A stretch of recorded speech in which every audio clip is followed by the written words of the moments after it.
Hey everyone, welcome back. So glad you're here. If you're looking to cut straight through the noise and get to the really fascinating core of a topic, well, you're in exactly the right place. Today, we're unpacking honestly, a totally unexpected cultural moment. We're diving into a recent explainer by YouTuber Barry Cunningham, where he breaks down this viral CNN interview with, wait for it, Vanilla Ice. Yep, I know. It happened around a really controversial concert, but what Cunningham found in this interview was actually a pretty incredible masterclass in how 90s nostalgia ended up bridging our modern political divide. So let's jump right in. All right, here is our agenda for this explainer. First, we'll look at the Freedom 250 controversy itself. Then, we'll explore the ISO philosophy. Third, we'll break down political versus party music. Fourth, the power of nostalgia. And finally, we'll see how all of this culminated in disarming the media. Okay, Section 1. The Freedom 250 controversy, a clash of music and politics. So to really understand this interview, we gotta look at the tension that caused it in the first place. Vanilla Ice was booked to play a gig at an event called the Freedom 250, which was tied to a pro-Trump group. And naturally, in today's climate, that sparked some intense media scrutiny. But Cunningham highlights something super interesting about how the music industry reacted.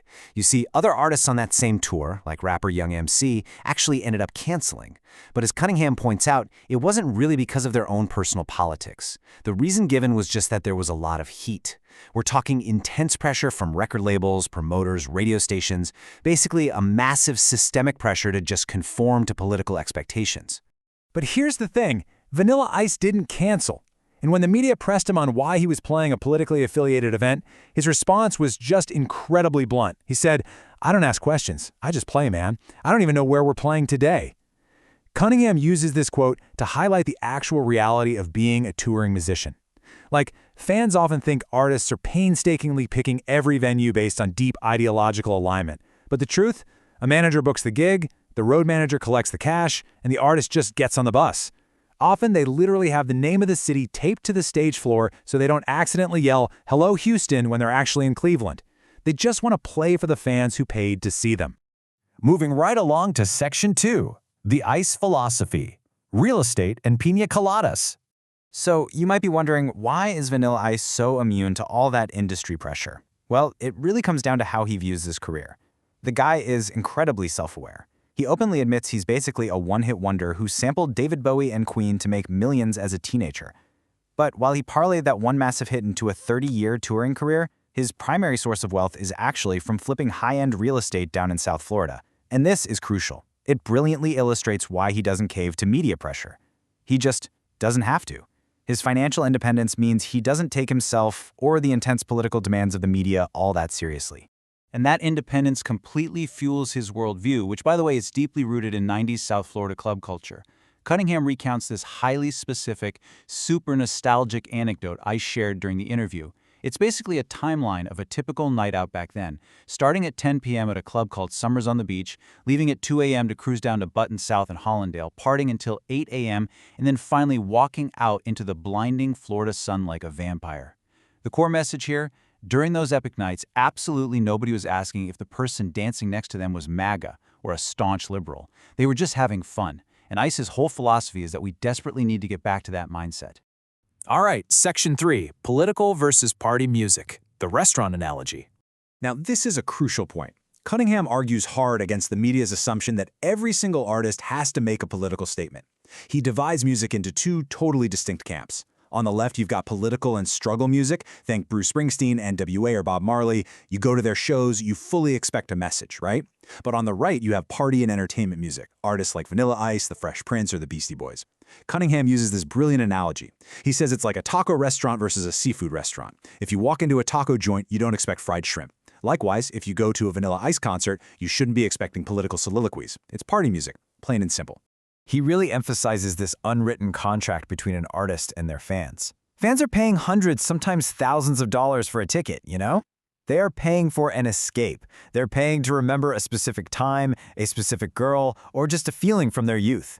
Cunningham actually brings up a recent incident with the rock band The Black Crowes, where fans literally walked out of a show because the lead singer started ranting about politics.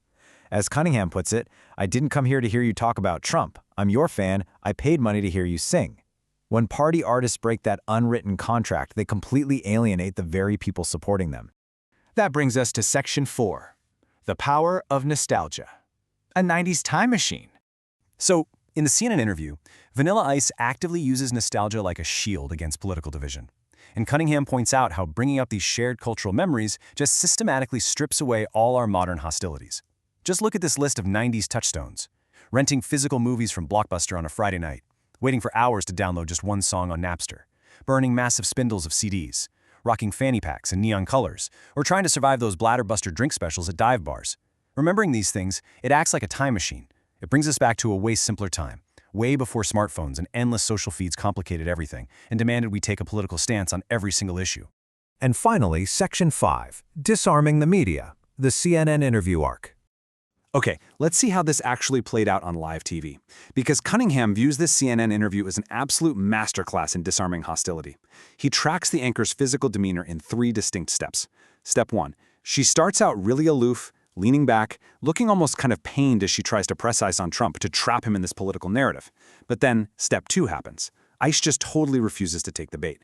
Instead, he talks enthusiastically about the 90s, blockbusters, and unity, and you can see the anchor drop the teleprompter question. She completely zones in on him.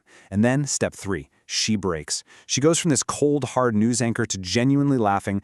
Cunningham says she's laughing like a schoolgirl when Ice tells her to stop worrying about voting lines and just go grab a piña colada. The final result of this interaction is just incredible. By the end of the interview, Vanilla Ice successfully made the anchor completely break character. On live TV, she actually says, "I hear what you're saying. I think we all agree there needs to be more love," and "go back to the fanny pack. I never gave it up." I mean, wow! He totally bypassed her political armor and got a national news anchor to reveal a fun, personal fact about her love for 90s fashion. This right here is what Cunningham calls the Vanilla Ice effect. It's this realization that exuberant, infectious joy and just a stubborn refusal to engage in partisan division is actually a superpower. Think about it. When someone is just beaming, genuinely smiling, and reminding you of a time when you were young and carefree, it is so incredibly difficult to stay angry at them. Smiles, just like Vanilla Ice pointed out in the interview, really are contagious. And Cunningham argues that this kind of infectious joy is exactly the antidote polarized Americans need right now. Which brings us to our final thought. Cunningham's breakdown of this whole interview leaves us with a really compelling question, based on his analysis. In an era that is just absolutely obsessed with political divisions, have we simply forgotten how to have fun and not take life so seriously? It is a powerful reminder that sometimes the absolute best response to a polarized world isn't to argue louder, but to just remember what it feels like to laugh. Thanks so much for joining me for this explainer. Keep learning, keep smiling, and I'll catch you on the next one.